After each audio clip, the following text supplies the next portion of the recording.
Sahara, de Mistura s'est-il tiré une balle dans le pied en allant en Afrique du Sud?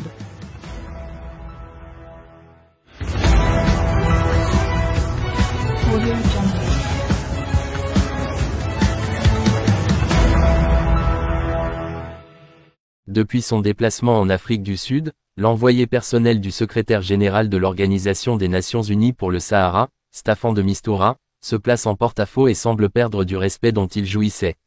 Le diplomate chevronné s'est écarté de la neutralité qui caractérise son poste sensible. Choisi par Antonio Guterres comme émissaire onusien pour faire avancer le dossier du Sahara, Staffan de Mistura jouit de la confiance totale du chef de l'Organisation des Nations Unies afin de faire son possible pour débloquer la situation et avancer vers une solution mutuellement acceptable suivant les résolutions du Conseil de sécurité. Avant lui, plusieurs émissaires ont soit jeté l'éponge soit été discrédités à cause de leur parti pris, ce qui montre la complexité de la mission. En choisissant d'aller en Afrique du Sud, pays connu pour ses positions hostiles au Maroc et adoptant aveuglément celle de l'Algérie, défendant le Polisario, Staffan de Mistura est sorti de son droit de réserve et de sa neutralité.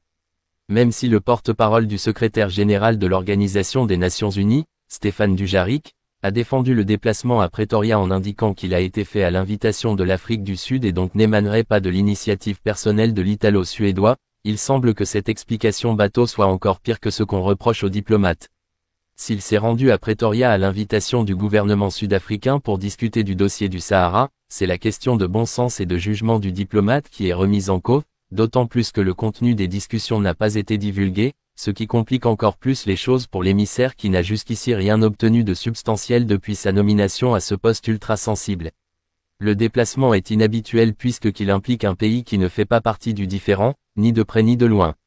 D'autre part, l'Afrique du Sud est un pays qui s'est abstenu sur les 3 dernières résolutions du Conseil de sécurité de l'Organisation des Nations Unies, ce qui veut dire qu'il se pose en opposition au processus mené et parrainé par les Nations Unies, et il est ainsi utile de se demander quelle plus-value un pays comme celui-ci pourrait apporter. Il est clair que l'initiative de l'Afrique du Sud et la décision de Staffan de Mistura de répondre favorablement à l'invitation pourraient créer des tensions avec le Maroc et rompre la confiance dont le diplomate jouissait jusqu'ici. Le diplomate avait initié en mars 2023, des consultations informelles à New York voyant l'Algérie refuser de se remettre à la table des négociations.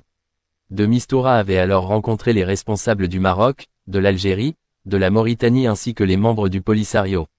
Il avait élargi ses rencontres aux membres du groupe des Amis du Sahara, à savoir l'Espagne, les États-Unis et la France, qui sont des pays historiquement impliqués de loin dans cette affaire du Sahara.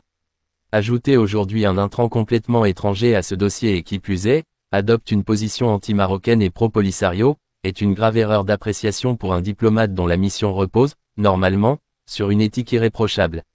Stéphane Dujarric a tenté de justifier cette visite lors de sa dernière conférence de presse en déclarant « Son mandat consiste également à parler à ceux à qui il pense devoir s'adresser, aux États membres et à d'autres, afin de faire avancer le processus, simplement parce que, et je ne parle pas spécifiquement de l'Afrique du Sud, le fait que quelqu'un ne puisse pas être d'accord avec sa propre position ou celle de l'Organisation des Nations Unies ne veut pas dire que nous ne devrions pas leur parler.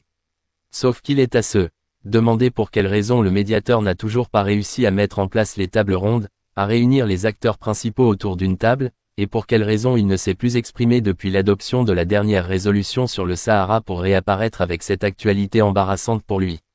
Sa démarche risque de fortement compromettre l'agenda fixé par le Conseil de sécurité et de nuire aux avancées et acquis dans le dossier.